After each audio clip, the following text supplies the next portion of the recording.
grupo de 2. Se van a ver 2 grupos de 3 y 2 grupos de 2. Bueno, vamos a hacer las cosas simples, ¿ya? Trabajemos en base a un tema y de ahí sacan lo de los fármacos, ¿ya? Para que sea un poco más fácil y no tengan que estar buscando más y más información y no se dilaten el tiempo. A ver, ahorita les explico. Vamos a... Ya, los seminarios vamos a empezar a desarrollarlos en la semana 13 y 14, ¿ya? Esas 2 semanas va a ser exposiciones, ¿ya? Ustedes van a exponer los casos.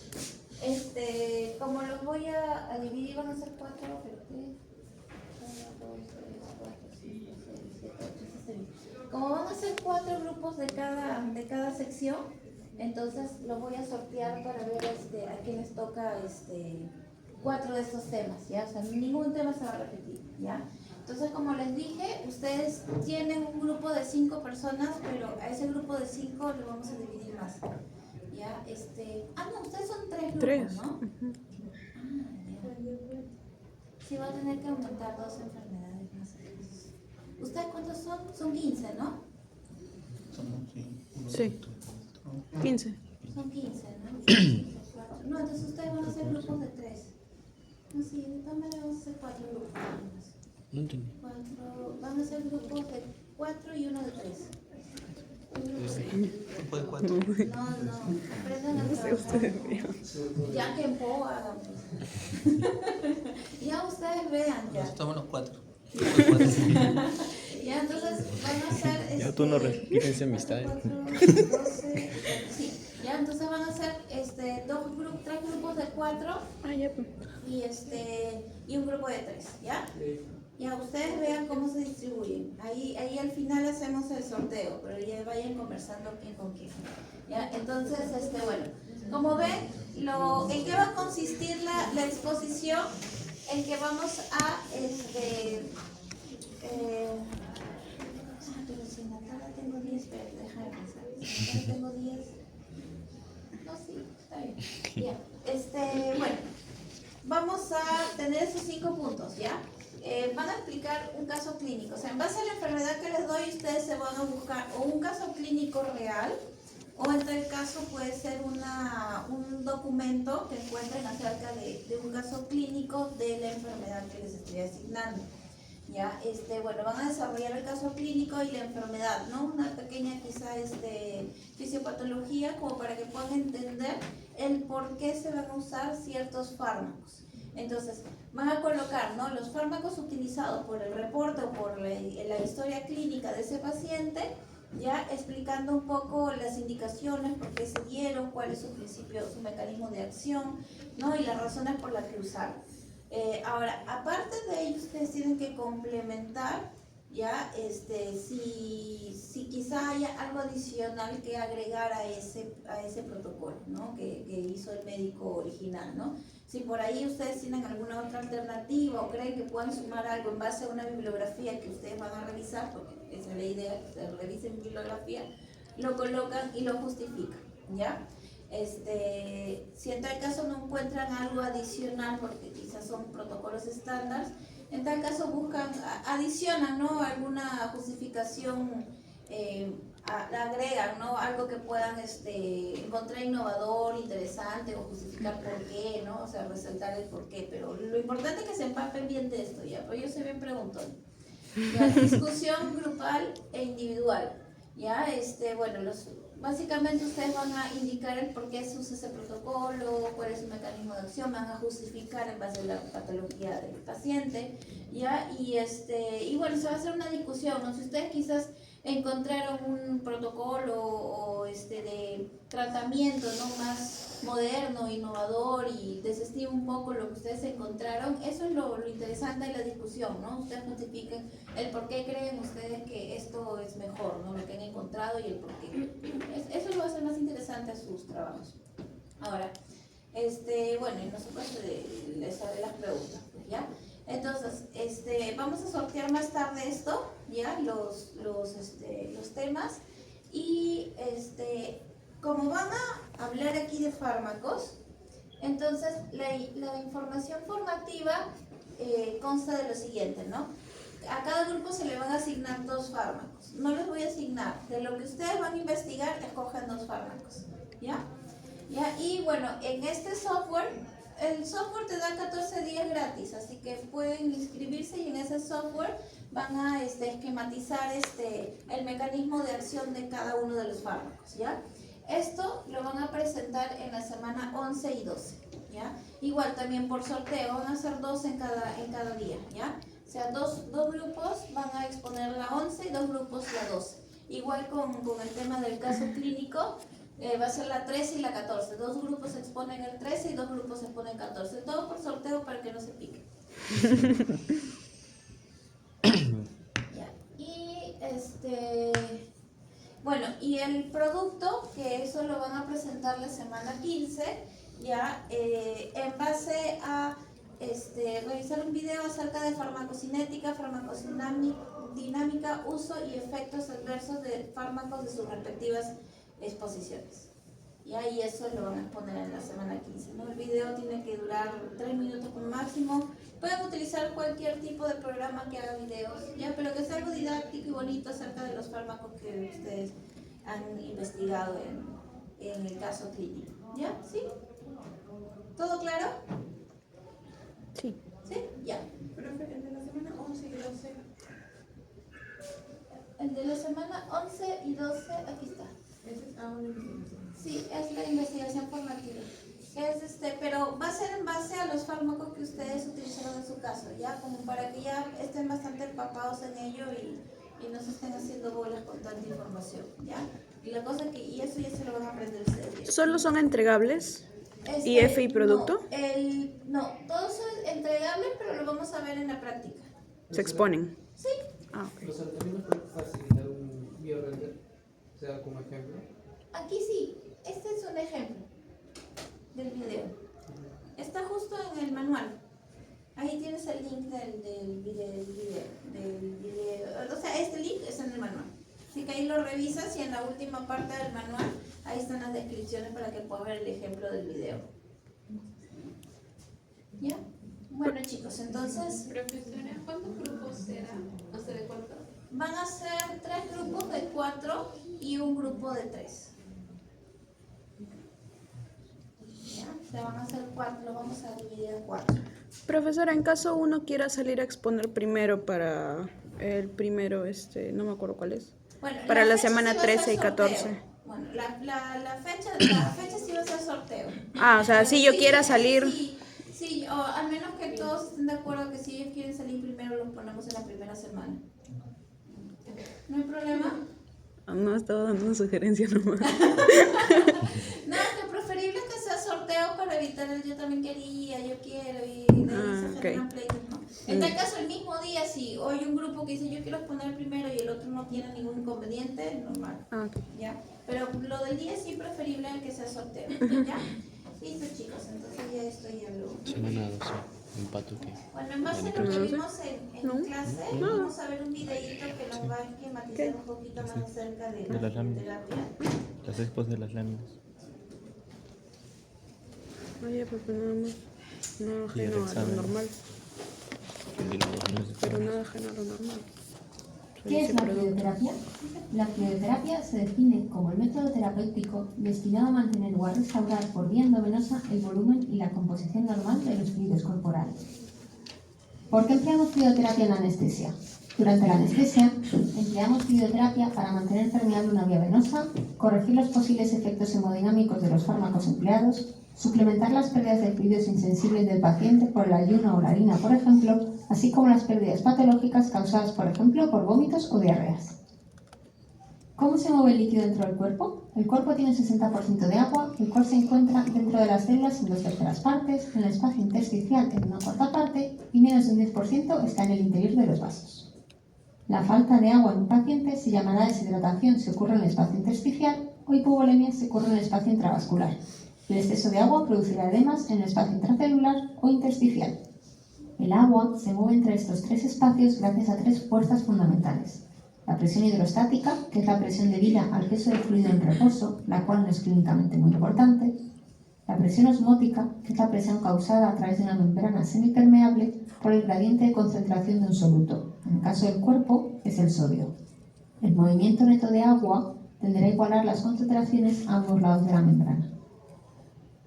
La presión oncótica, que es la presión ejercida por las grandes moléculas que normalmente no pueden atravesar los capilares, está producida fundamentalmente por la albúmina, que atrapa moléculas de agua a su alrededor como si fuera una esponja. ¿Qué características tienen los fluidos que se emplean? La osmolaridad es la concentración total de todos los solutos en la solución. La tonicidad es la capacidad de una solución de mover el agua hacia adentro o hacia afuera según la presión osmótica o gradiente de concentración. Está relacionado con la osmolaridad. Así los sueros se clasifican como isotónicos si tienen la misma presión osmótica que el plasma y no habría movimiento de agua entre ellos, hipertónicos si tienen mayor concentración de solutos y atraen agua, o hipotónicos si tienen menor concentración de solutos y ceden agua. Soluciones tamponadas son aquellos fluidos que tienen sustancias de tipo aniones capaces de metabolizarse y producir bicarbonato regulando el pH de la sangre. Destacan el lactato, que se metaboliza en el hígado, y el acetato y el malato, que se metabolizan en el músculo.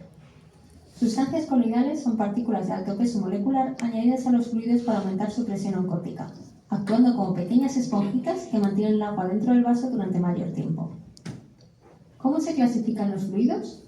Hay dos grandes grupos de suero, los cristaloides, que están compuestos de agua con iones, tampones y o glucosa, y se distribuyen rápidamente desde el interior del vaso al espacio intersticial. El otro grupo son los coloides, que tienen sustancias coloidales añadidas, como hidroxilo de almidón o destranos, entre otros, y que hacen que permanezca el agua más tiempo dentro del interior de los vasos. ¿Cómo elijo el tipo de suero que emplear?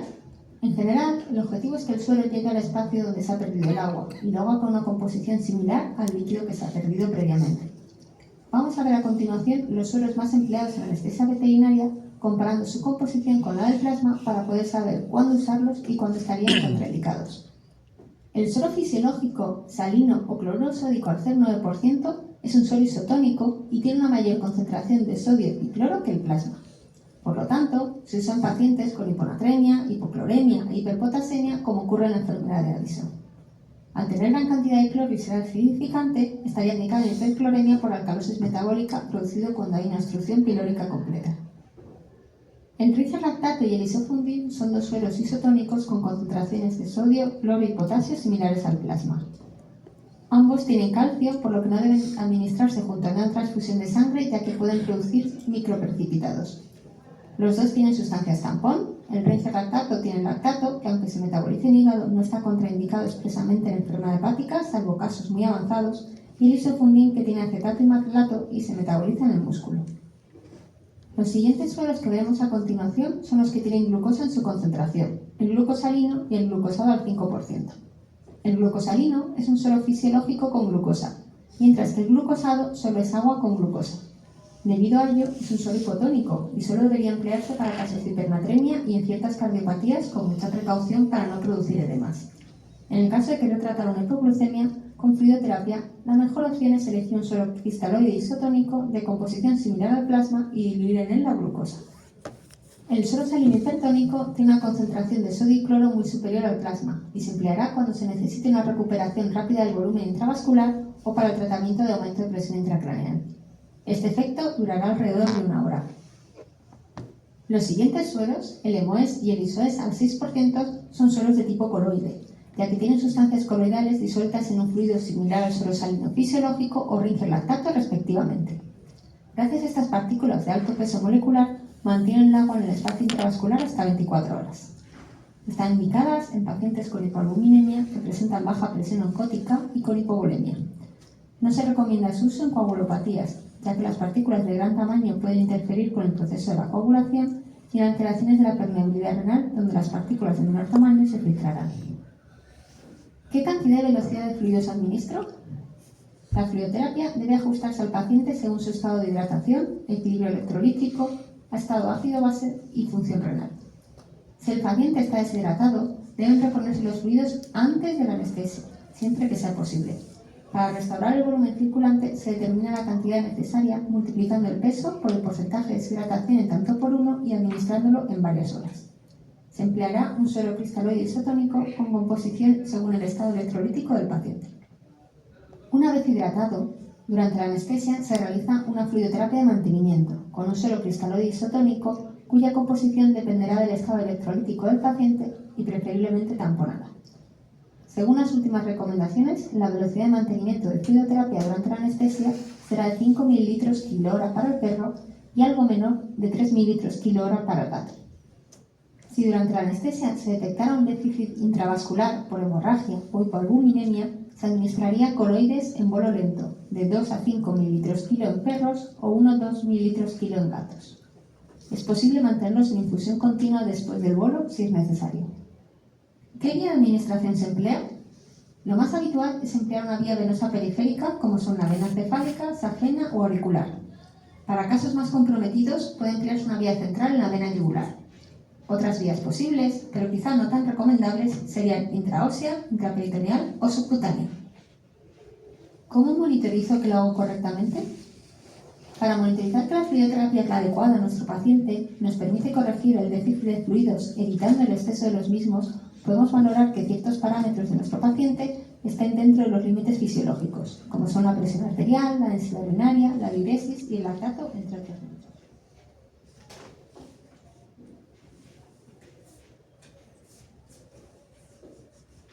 Bien, chicos. Ahí les he agregado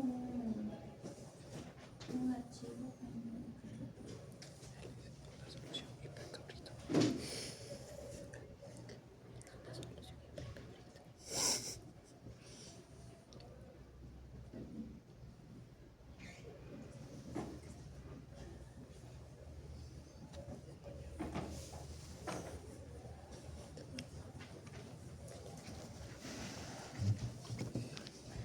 Y les he agregado este archivo como para que lo revisen.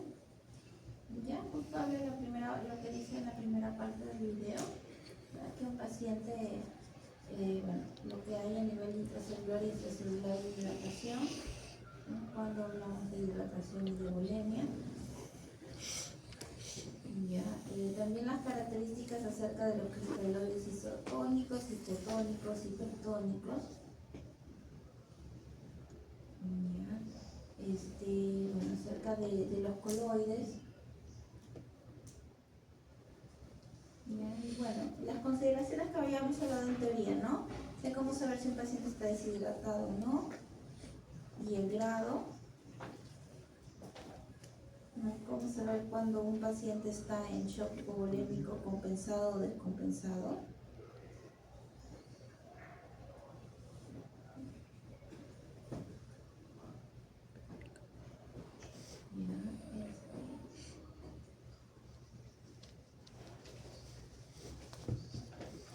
Ya. Importante cuando emitimos fluidoterapia hay que tener en cuenta de que necesitamos un catéter venoso, ¿ya? De preferencia, hay varias vías de administración de la fluidoterapia. Principalmente el que te va a ayudar a generar una reposición más adecuada es la vía venosa. Ya, pero existe la vía subcutánea, existe la vía intraperitoneal, la vía oral, pero la vía venosa es la que te va a generar una mejor recuperación de la fluidoterapia quizá perdida, ¿no? Entonces, hay diferentes tamaños de catéter venoso. Eso quizá lo que están llevando bases ya están aprendiendo, sino igual en anestesia lo vamos a ver más profundamente, ¿ya? El tema de los catéteres. Ahora, ¿cómo sabemos qué tanto fluido le vamos a colocar a un paciente? Obviamente, en un idealismo existen lo que son las bombas de infusión, las jeringas de infusión, pero sí es importante que nosotros aprendamos el conteo de gotas, ¿ya? Y eso vamos a ver ahorita en un ratito, ¿ya? Entonces, también para el cálculo de volumen hay una fórmula, eso también lo vamos a ver ahorita. Macro 20, micro 60.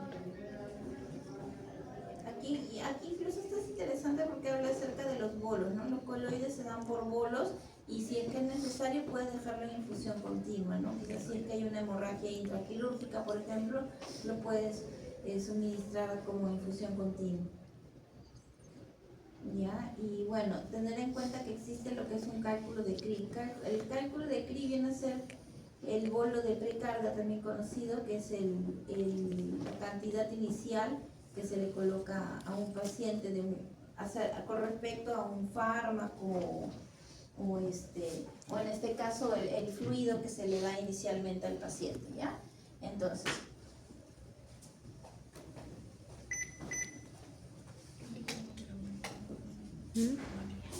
No, estoy muerta. entonces, en principio vamos a ver aquí los fluidos, ¿ya?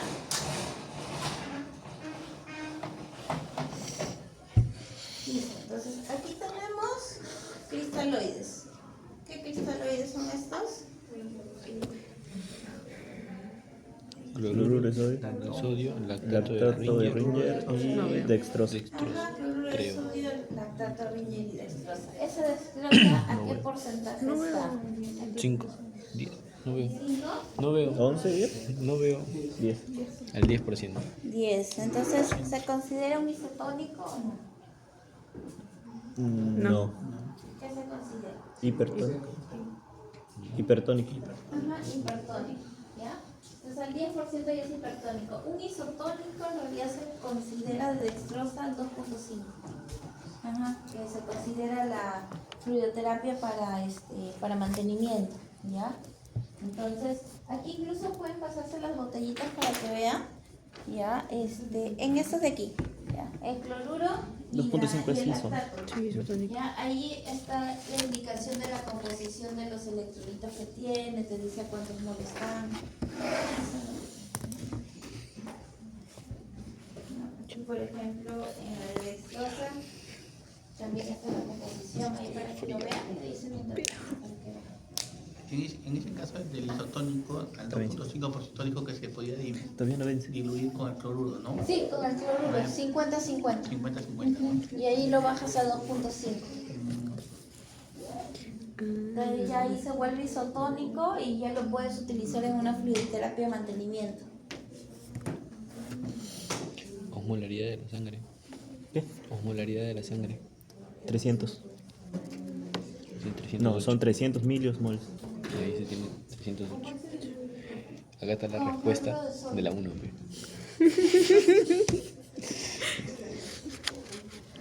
Ya, y como ya les había dicho en clase, ¿no? La dificultad quizás de pensar en hacer diluciones o infusiones con lactato Ringer o con el normosol es porque tienen calcio o tienen magnesio en el caso del normosol, y eso hace que cualquier otro producto se pueda precipitar, ¿ya? Por ese motivo no se debería mezclar con otro producto, pero sí con el cloruro de sodio, que simplemente tiene cloruro de sodio, entonces no hay ningún tipo de probabilidad de precipitación.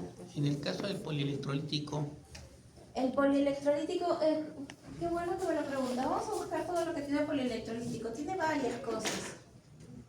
Incluso se tiene dextrosa el polielectrolítico. Entonces, por ejemplo, para cachorros con parvo nos sirve bastante, porque hasta tiene un nivel de dextrosa también. Vamos a ver lo que tiene el polielectrolítico. Pero por eso mismo no se le puede poner a todos los pacientes, uy, está muy deshidratado, le pongo polielectrolítico. No, hay que revisar la composición. Profesora, entonces hay diferentes tipos de polielectrolítico. No, hay diferentes tipos de fluidos.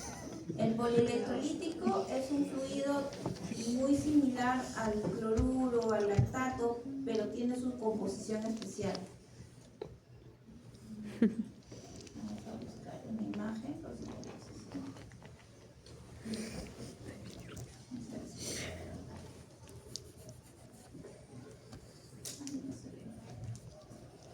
voy a buscar otra imagen, será mejor, ¿no?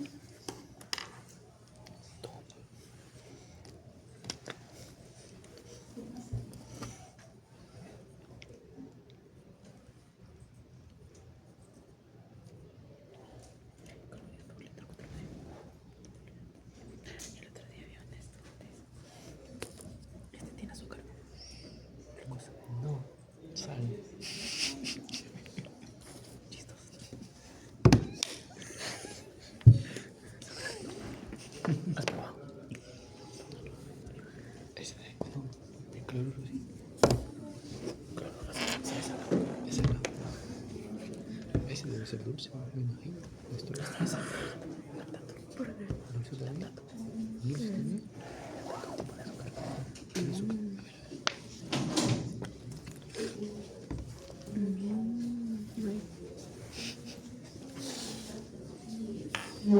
¿Dónde dice que tiene azúcar?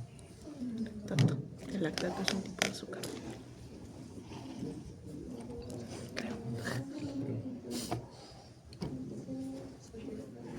La dextrosa al 10% es hipertónica. Ujú. El 5% también es hipertónica. Al Acá 2.5. tiene dextrosa y Al sodio. 2.5 es isotónica. Mira, eso es lo que contiene. Cloruro, potasio, sodio y dextrosa. Y eso es lo que contiene un polielectrónico. Entonces quizás en cachorritos me conviene, ¿no? Un paciente con parvovirus, en un paciente quizá que tenga alguna otra condición en la cual no está consumiendo, no tiene tolerancia y obviamente pues un paciente cachorro tiene la tendencia a reducir su cantidad de glucosa en sangre, ¿ya?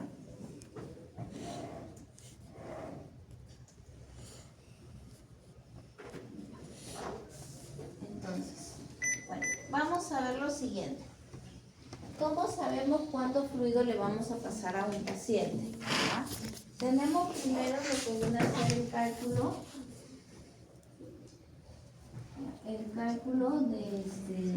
de deshidratación, ¿ya?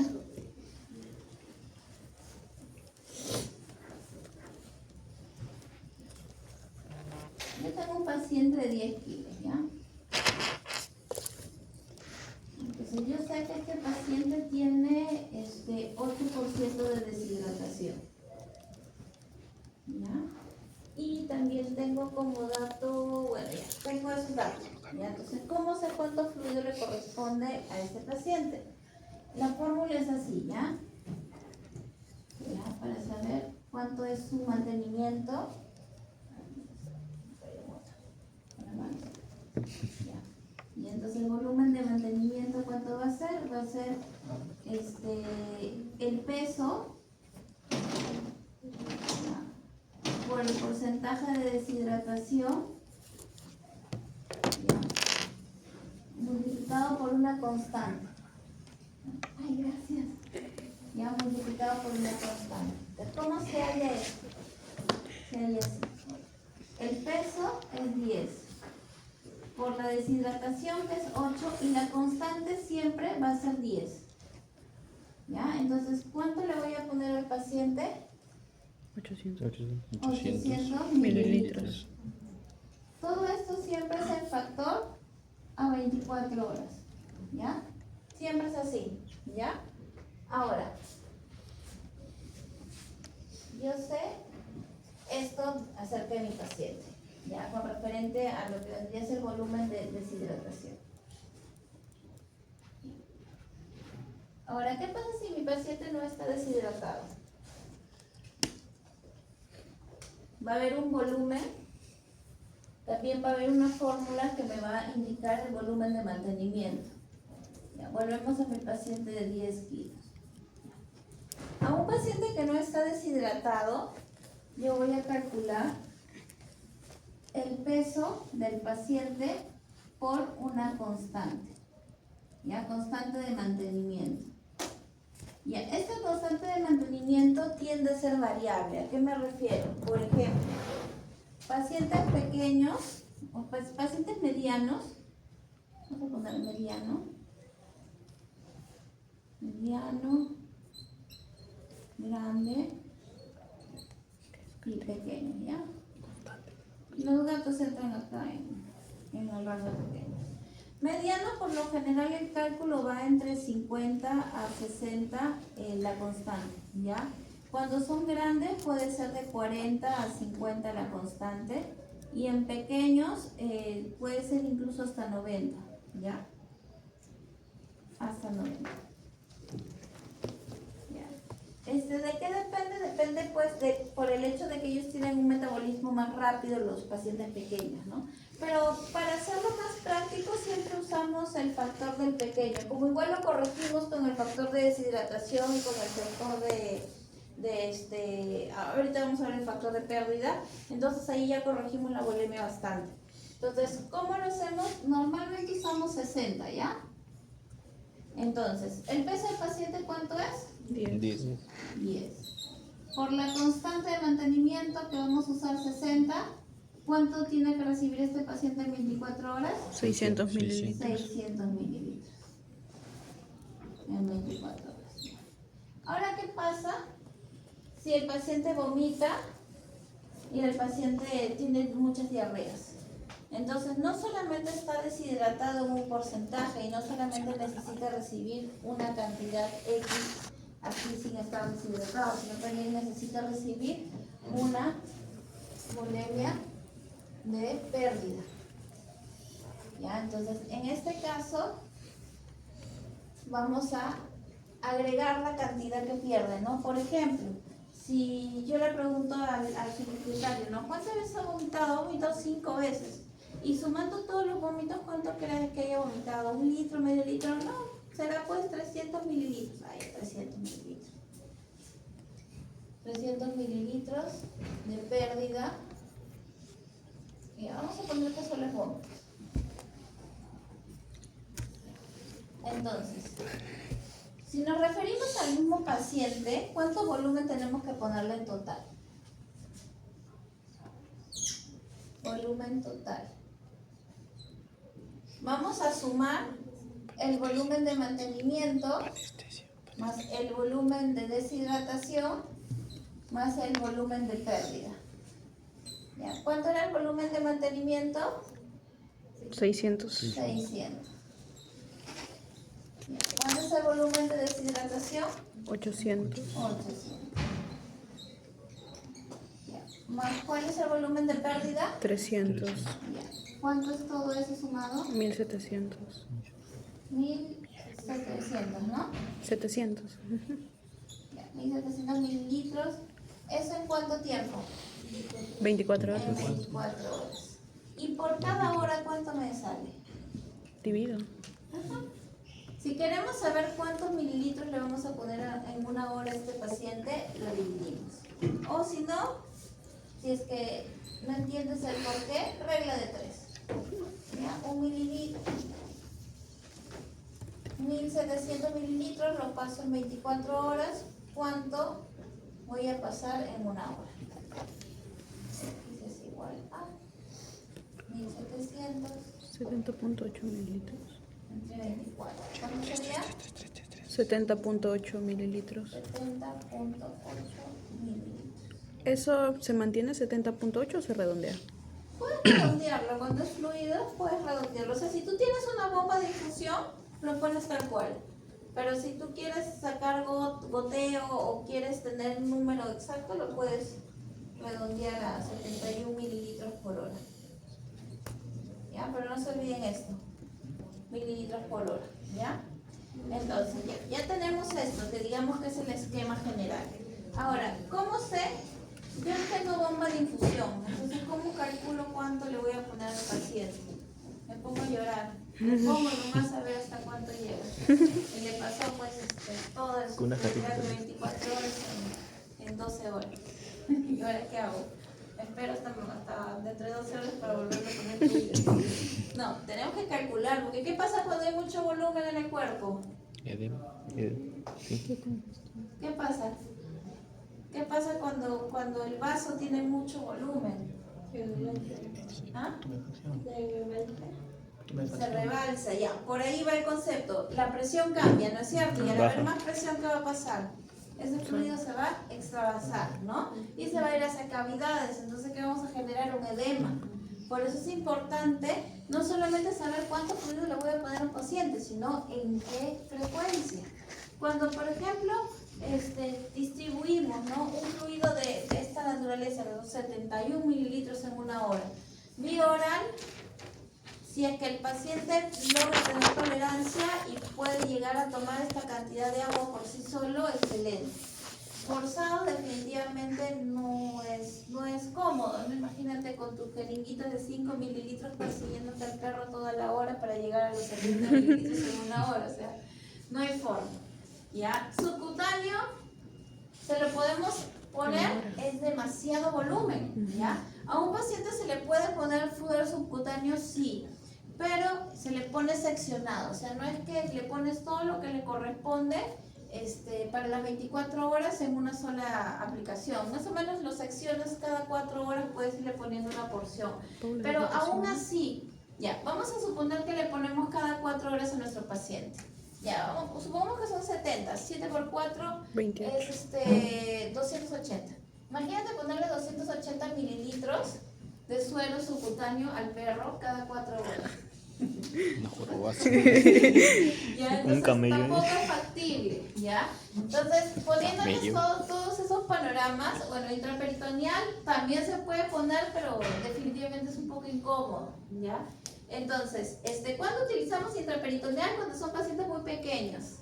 Por ejemplo, un hámster, ¿no? Quizá algún gato bebé, ¿no? O sea, animales pequeñitos, ahí podemos poner intraperitoneal, ¿ya? Pero, como ven, nuestra erección en el caso de deshidratación o de pérdida definitivamente es intravenoso, pero tenemos que hacer esa fluidoterapia también de una manera mesurada para evitar que nos genere un edema por exceso de fluidos, ¿no?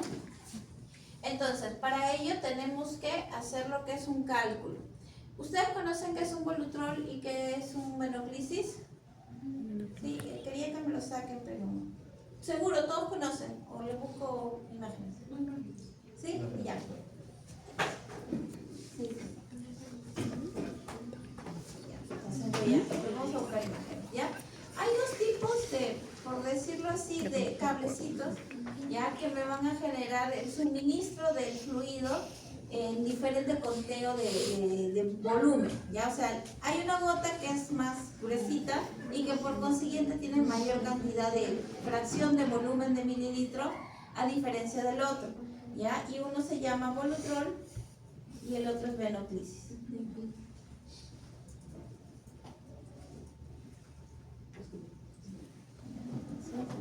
Volutrol y Venoclisis. Hay una diferencia en diámetro. Hasta la misma.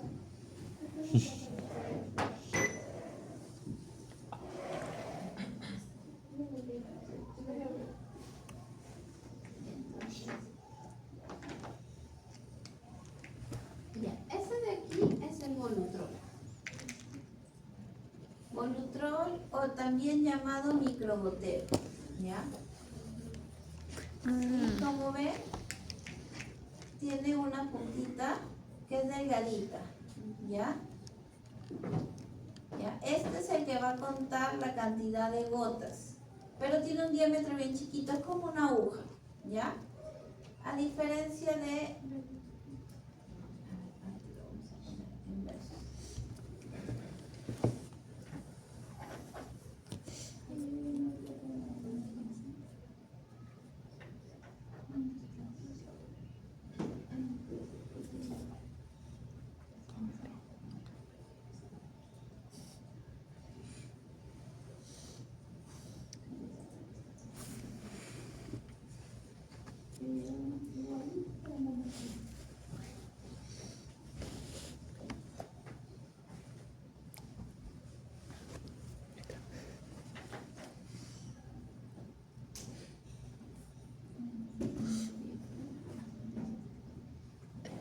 El Venoclisis es así, como lo ven aquí en la imagen.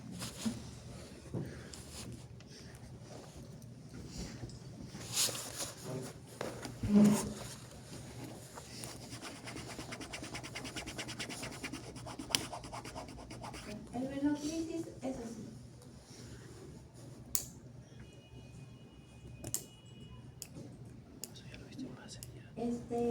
El diámetro de la gota es este de aquí, ¿ya? Entonces, como ven, es bastante diferente, ¿no? Este es bien chiquito y este es un poco más grande. Entonces, ¿cuándo usamos uno, cuándo usamos otro? ¿No? Uso el que me gusta, no.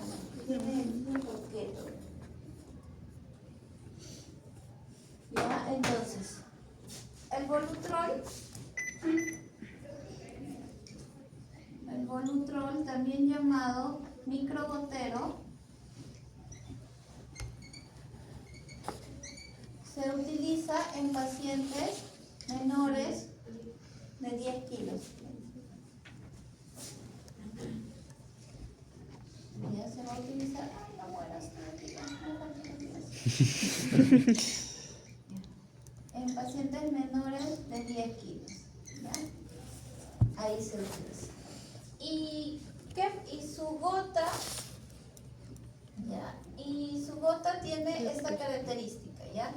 Que si yo hago el conteo de 1 mililitro en cantidad de gotas, serían 60.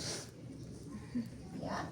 O sea, cada mililitro en un Volutrol yo lo voy a identificar con 60 gotas. ¿Ya? Después tengo el venoclisis. Venoclisis, también conocido como macrogotero, ¿ya? Este se utiliza en pacientes mayores de 10 kilos. ¿Ya? ¿Esto por qué? Porque voy a poder obtener la dosis de shock que necesito. ¿Ya? Hay una dosis de shock que se utiliza cuando el paciente redundante está en shock y tenemos que pasarle un fluido de 90 mililitros por kilo en una hora, o sea, es por velocidad, pero en realidad se pasa por una fracción de 5 o 10 minutos, no más. ¿Ya? Entonces, por eso es que se utiliza venoclisis en perros mayores de 10 kilos, ¿ya? Entonces, en este caso es 1 mililitro, va a ser igual a 20 gotas, ¿ya? ¿Sí? Hasta ahí tenemos el concepto. Ok. Ahora, volvemos aquí.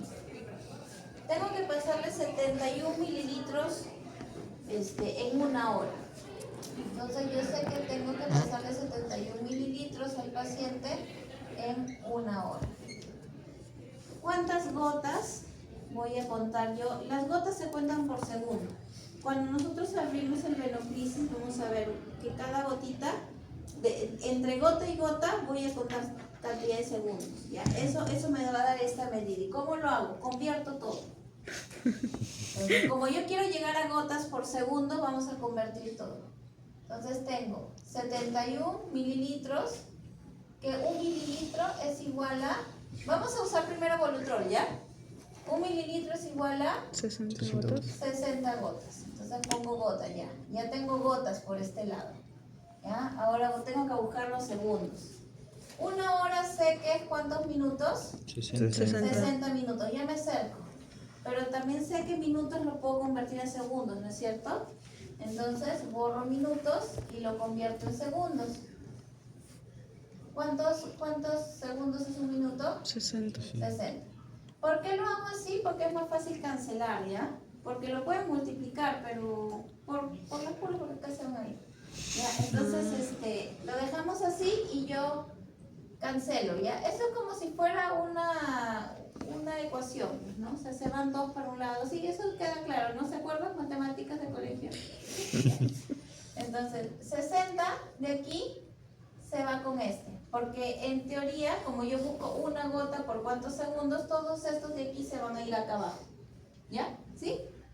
¿Lo captan? Ya. Entonces, este 60 se cancela con Entonces, como yo quiero saber una gota cada cuántos segundos cae, este 71 va a bajar aquí a dividir. Y acá ya voy a tener la nomenclatura segundos. ¿Cuánto me sale esto? Ya, 0,84. Ya. Y no puedo contar 0,84. ¿No? Acá tengo dos opciones. O lo redondeo, contar una gota cada un segundo, teniendo en cuenta que la fluidoterapia va a ser menor. ¿Ya? O ahí estoy dándome cuenta que un paciente de 10 kilos no lo puedo calcular con Volutrol, porque no voy a poder contar su fluido normal, ¿ya? Entonces vamos a contarlo con venoclisis. Tengo 71, ¿no es cierto? 71 en una hora. 71 por 20 era, ¿no? Como Ujú. macrogotero, Sí. 20 gotas. Tenemos de 60 por 60. Ahora, como yo busco acá llegar a una gota, esto va a pasar acá dividiendo. Pero ya puedo ir dividiendo 60 entre 20, me da 3. 3. Ya. Entonces tengo aquí 3 por 60 entre 71. ¿Cuánto me da esto? 2.5. Ajá. 53. 2.5, ¿no? Segundos. ¿Ya? Eso quiere decir que en teoría cada gota, o sea, aquí lo puedo redondear o a 2 o a 3, dependiendo del grado de deshidratación de mi paciente, ¿no? Si yo considero que si lo bajo a 2 va a estar muy poco el fluido, quizá lo voy pasando una gota cada 3, unas 3, 4 horas y de ahí le bajo a cada 2, ¿no? Más o menos para llegar a lo que yo estoy buscando hidratarlo, ¿ya? Pero esta es la idea, ¿no? Contar así. Ahora, ¿qué pasaría si ya mi paciente no está deshidratado, ¿no? Tiene una hidratación normal. Me salen 600 mililitros en 24 horas. ¿Lo puedo contar en un Volutrol? ¿Ustedes qué creen? ¿Hacemos la prueba? Pero es de 10 kilos, ¿no? Ajá. A ver, vamos a ver ya. Tengo 600 mililitros en 24 horas. ¿Cuánto era esto? Por hora. ¿Cuánto sale? Ah, entre 25. 25 mililitros en una hora. Ahora, si yo tengo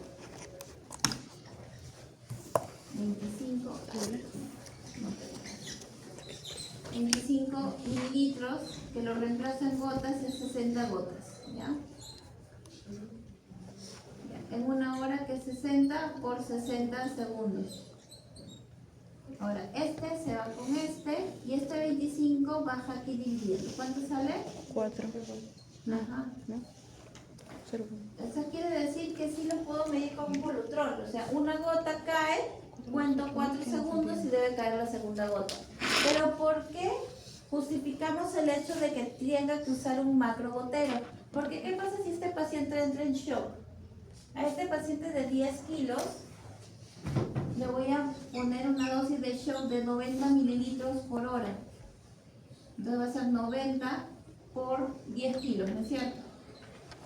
Eso me va a dar 900 mililitros en una hora. O sea, no es que le voy a pasar los 900 mililitros en una hora, sino que le voy a pasar esa velocidad los primeros 5 o 10 minutos hasta que se estabilice el paciente, ¿ya? Pero 900 sí no lo voy a poder contar en un microgotero. Vamos a comprobar. 900. Okay, ahí está. Claro, pues ya, más que obvio. 900 mililitros en una hora es más que obvio. Pues sí, ahí teníamos 71 mililitros en una hora. No se va a poder contar. En cambio, en un venoclisis sí va a poder caer la velocidad de la gota más rápido y sí vamos a poder al menos llegar a la dosis de shock aproximada. ¿Ya? Por eso es que usamos un venoclisis, más que nada por la dosis de shock, teniendo en cuenta eso. Si es un paciente más pequeño, sí no hay ningún problema. ¿Ya? Bueno, entonces vamos a hacer ejercicio. ¿Ya? Lo hacen en su cuaderno porque estamos en caso de flujo. Este cayó del cielo.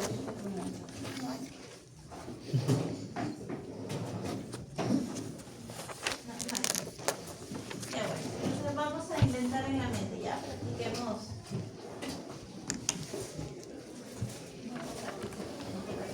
Ya, listo. Entonces, vamos a poner un ejemplo, ¿ya? Ya, tengo un paciente de 8.6 kilos